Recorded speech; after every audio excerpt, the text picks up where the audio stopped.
आपण खूप स्मार्ट असतो, हुशार असतो. पण ना, आपण आपल्या स्वतःपेक्षा समोरच्या व्यक्तीवर जास्त बिलीव्ह करतो. त्याच्यामुळे काय होतं, आपल्याला ती गोष्ट एखादी स्किल आपल्याला शिकायची समजा आपल्याला स्विमिंग शिकायचं आहे. तर आपण असा विचार करतो, की आपण समजा स्विमिंगच्या ठिकाणी गेलो आणि तिथे जर गेल्या-गेल्या ती टीचर, ती मॅडम जर दिसली, तर आपल्या माइंडमध्ये येतं, की हां, आज मी छान स्विमिंग करू शकते किंवा करू शकतो. पण आपण स्विमिंगच्या ठिकाणी गेलोय आणि तिथं मॅडम नाही दिसले. सगळे माइंडमध्ये येतं, की "अरे, आज आपण स्विमिंग नाही करू शकत." खरं तर आपण वॉकिंग करू शकतो थोडंसं किंवा तिथेच एन्जॉय करू शकतो.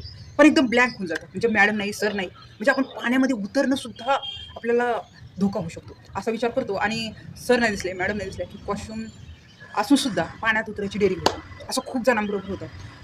हेच एक्झाम्पल आपल्या वेगवेगळ्या ठिकाणी आपण लावू शकतो. एखादी स्किल शिकायची, तिथे आपल्याला जर आपली मैत्रीण बरोबर नसेल, आपला फ्रेंड बरोबर नसेल, आपण डेअरिंग नाही करत एकटं जायचं आणि आपण आपल्या स्वतःला कधी शोधायचा प्रयत्न पण नाही करत. सपोर्टला कोणीतरी आहे, हा विचार एकदा करतो आणि डोळे झाकून निघतो. जसं त्याचप्रमाणे ट्रॅव्हलिंगच्या वेळेस सुद्धा आपल्याबरोबर सपोर्टिव्ह असेल, आपण ती नेम प्लेट पण वाचत नाही, काय नाव आहे, कोणत्या साईडला जायचं काही नाही. आपल्याबरोबर आहे ते सांगता येत नाही, ह्या बसमध्ये बसायचं बस. म्हणजे ह्या सगळ्या पॉईंटवर असं लक्षात येतं की सपोर्ट शोधतो आपण रोज सपोर्ट पाहिजे.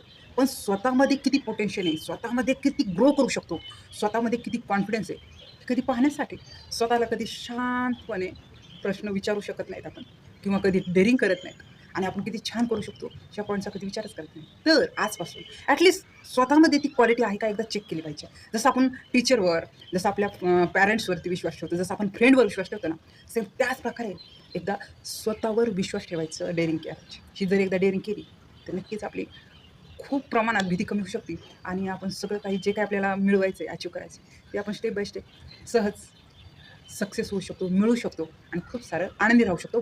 स्वतःच्या वर्कने, स्वतःच्या हॅपीनेसनी आपण आनंदी राहू शकतो. कधी? ज्यावेळेस स्वतःवर ट्रस्ट ठेवायला चालू करतो आणि ट्राय करायला चालू करतो. नक्कीच आपण खूप छान गोष्टी करू शकतो आणि आनंदी राहू शकतो.